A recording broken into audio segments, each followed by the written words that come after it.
करीब 73 साल पहले दिल्ली के संसद भवन में यूनिफॉर्म सिविल कोड पर पहली बार चर्चा किया गया। चर्चित इस बात पर थी कि यूसीसी को संविधान में शामिल किया जाए या नहीं। आखिरकार इस पर कोई नतीजा सामने नहीं आ सका।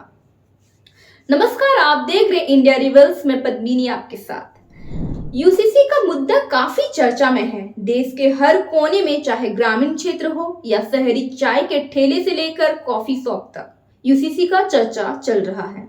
सवाल उठता है कि आखिर यूसीसी है क्या? यूसीसी को भी यूनिफॉर्म सिविल कोड कहते हैं। इसका मतलब है भारत में रहने वाले सभी लोगों के लिए एक समान कानून, चाहे वो किसी भी धर्म, जाति, संप्रदाय, वर्ग से क्यों ना हो, सभी के लिए कानून समान होंगे। समान नागरिकता में शादी, तलाक और विरासत यानी जमीन जायदाद और बच्चे को गोद लेने के नियम सभी के लिए एक ही समान होंगे। यानी अगर यूनिफॉर्म सिविल कोड लागू होता है तो कोई भी धर्म अपने धार्मिक नियम मान्य नहीं होंगे।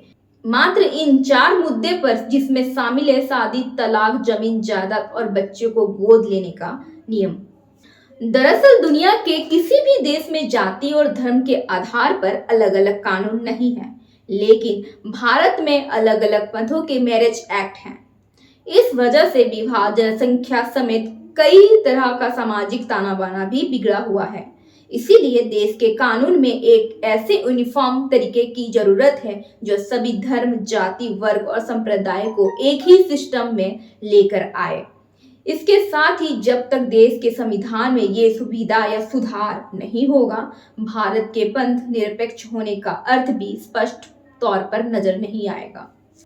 इसके साथ ही अलग अलग धर्मों के अलग अलग कानून से न्यायपालिका पर बोझ पड़ता है। इस परेशानी से निजात मिलेगी और अदालतों में लंबित पड़े फैसले जल्द होंगे। शादी, तलाक, गोद लेना और जायदाद के बंटवारे में सबके लिए एक जैसा कानून होगा, फिर चाहे वो किसी भी धर्म का क्यों ना हो। वर्तमान में हर धर्म के लोग इन मामलों का निपटारा अपने पर्सनल लॉ यानी निजी कानून के तहत करते हैं। अगर यूनिफॉर्म सिविल कोड लागू होता है तो महिलाओं की स्थिति में सुधार देखने को मिलेगा। कुछ धर्मों के पर्सनल लॉ में महिलाओं के अधिकार सम्मिलित हैं।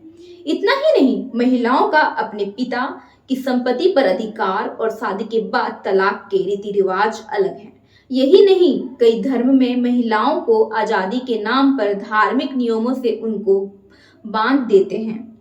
सवाल उठता है कि अगर कानून इतना बेहतर है तो इसका विरोध क्यों किया जा रहा है?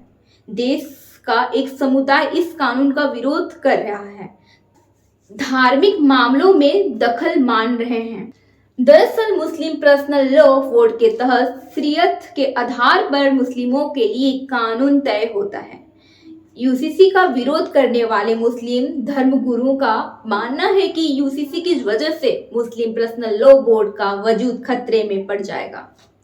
मुस्लिम धर्मगुरु का कहना है कि शरीयत में महिलाओं को संरक्षण मिला हुआ है, इसके लिए अलग से किसी कानून को बनाए जाने की जरूरत नहीं है। मुस्लिम धर्मगुरुओं का यूनिफॉर्म सिविल कोड के जरिए मुसलमानों पर हिंदू रीति रिवाज थोपने की कोशिश की जा रही है। आप इस पर क्या सोचते हैं? कमेंट करके हमें जरूर बताएं।